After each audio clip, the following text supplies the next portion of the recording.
나는 학교에 간다. 학교에 간다. 예, 요거는 조금 어려워요. 예, 예. 깐 콩깍지, 안 깐 콩깍지. 안간 콩깍지는 다시. 깐 콩깍지. 66살의 이고복 할아버지는 13년 전 뇌경색으로 쓰러지면서 언어 장애가 왔다. 당시엔 입을 열기도 어려울 정도로 심각한 상태였다. 이렇게 손가락을 집어서 하나씩 양쪽 똑같이 한번. 움직이는 것도 거의 불가능했다. 팔다리에 마비가 와서 1년 365일을 꼼짝없이 누워 지냈던 할아버지. 뇌의 운동 중추가 마비됐기 때문이다. 다음. 이쪽 부위도 마찬가지 많이 죽어 있어요. 그래서 할아버지 병명 자체는 좌측 중뇌동맥 뇌경색. 참 잘 오고 난 뒤에 발이 이상이 있었어요. 왼쪽 발 두 개 이상이 있고 오른발이 못 썼어요. 그러나 할아버지는 단념하지 않았다. 매일 조금씩이라도 몸을 움직였고 그렇게 3년이 지나면서 걷고 뛸 수 있게 됐다.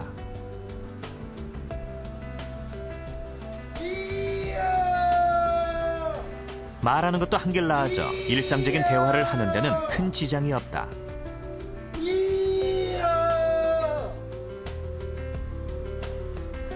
새벽 4시 반. 운동장 걷기로 하루를 시작하는 할아버지는 매일 7시간 이상 운동을 한다. 운동으로 몸이 나아졌다는 믿음 때문이다.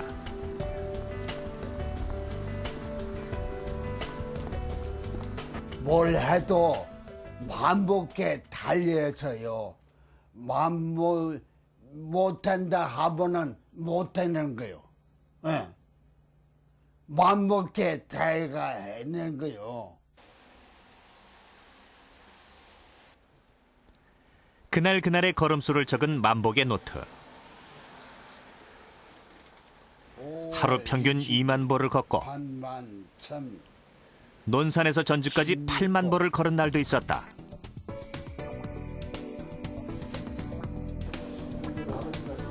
할아버지의 믿음대로 운동이 건강을 회복하는 데 영향을 준 것일까? 할아버지에게 언어와 신체 마비 증상이 온 것은 뇌의 운동 영역이 손상됐기 때문이다. 그동안 어떤 변화가 있었는지 fMRI 검사를 해보기로 했다.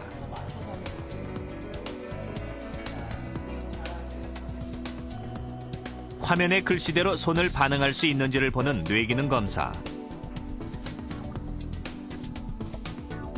검사 결과 놀랍게도 할아버지의 뇌는 2차 운동 영역이 크게 활성화된 것으로 나타났다. 정상적인 사람에서 이게 나타날 수도 있고 안 나타날 수도 있습니다. 그런데 반대쪽 환자분이 손상된 쪽을 운동할 때는 굉장히 크게 나타나는 것을 볼 수가 있죠. 예, 네. 뇌에는 신경세포들을 연결시켜주는 고리인 시냅스가 있다. 오감을 통해 정보를 흡수하고 몸을 움직이면 시냅스는 더 많은 가지치기를 하고 따라서 뇌도 더욱 활성화된다.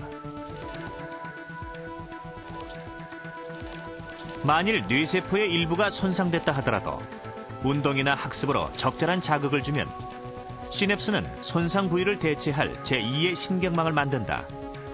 이것을 뇌 가소성이라고 하는데 나무를 잘라내도 뿌리가 살아있으면 새로운 가지가 솟아나는 것과 비슷한 원리다.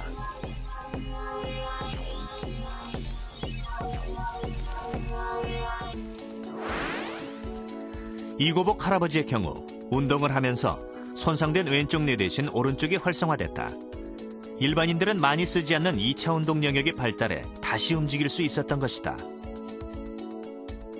그중에 제일 첫 번째가 항상 움직인다라는 건 아주 정말 언제든지 예를 들면 나이가 80, 90, 100살 되더라도 항상 계속 몸을 움직이고 크게 움직이든 적게 움직이든 절대 그냥 방 안에 가만히 있지 않고 어디 어떤 것을 시설에 가만히 있지 않고 열심히 움직인다라는 것이 아마 저는 제일 중요한 요건이지 않느냐. 바로 그러려면 부지런해야죠. 부지런하지 않으면 움직일 수가 없습니다. 그래서 저는 장소신 어린의 제일 큰 특징 중에 하나가 열심히 움직인다. 항상 움직인다. 그리고 지금도 움직인다.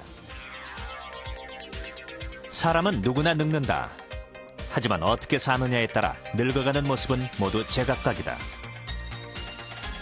잘 먹고 열심히 움직인다는 아주 단순한 원칙 속에서 삶의 활력을 발견한 백세인들. 그것이 바로 건강하게 오래 사는 법, 장수의 조건이다. 미국 하버드 의대에서는 1992년부터 5년 동안 100세 이상의 장수노인 169명을 연구해서 그 결과를 발표했습니다. 이 연구에 따르면 100세인들에게는 몇 가지 공통점이 있었는데요.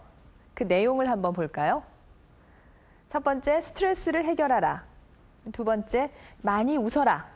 세 번째, 늘 새로운 도전을 하라. 네 번째, 음식을 가려 먹어라. 다섯 번째, 건강은 건강할 때 지켜라 였습니다. 누구나 알고 있는 내용일 수도 있지만 일상생활에서 실천하기가 의외로 쉽지 않은 것들이죠. 연구팀은 특히 나이가 들수록 평상시 건강관리가 중요하다고 밝혔는데요. 골다공증, 암, 동맥경화, 시력저하 같이 이 생활에 불편을 주는 노인성 질환과 치명적인 주요 질환에 대비하는 좋은 생활 습관을 갖는 것이 최우선이라고 강조하고 있습니다. 단순히 오래 사는 것이 아니라 건강하고 활기찬 삶을 유지하는 것. 그것이 바로 진정한 의미의 장수가 아닐까요?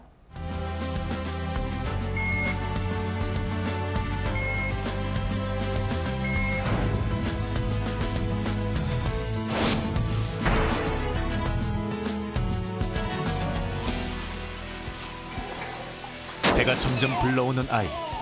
숨 쉬는 것조차 쉽지 않은데. 하지만 아기 천사에겐 아직 희망이 있다.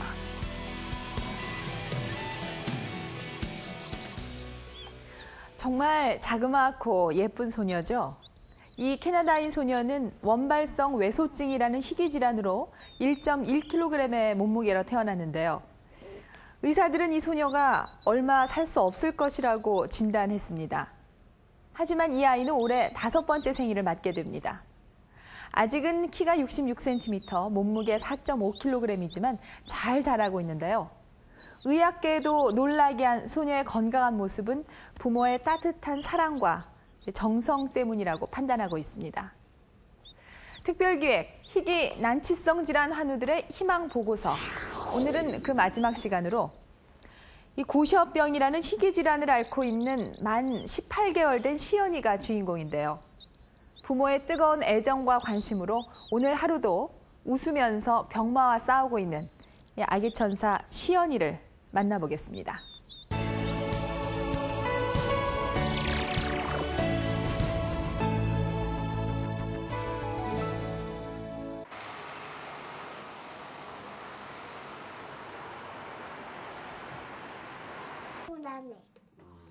수만 번 쉬는 것도 애를 써야 하는 아이가 있다.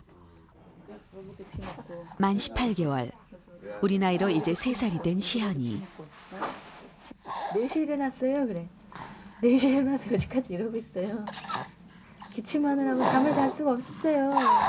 엄마 어제 그저께 아파도 엄마를 부를 수 없는 이 아이가 밤새 입술을 꽉 깨물고 기침을 참아낸 흔적이다. 세상의 모든 것이 신기해 보고 또 보고 만져보고 싶은 나이지만 아직 시연이는 엄마와 눈 맞추는 것도 어렵다.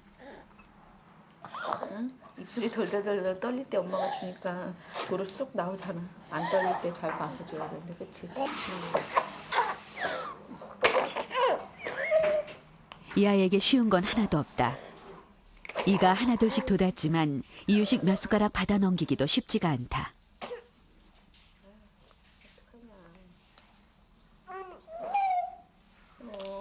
잘 참던 시연이가 울음을 터뜨렸다. 오늘따라 몸이 더 안 좋은가 보다.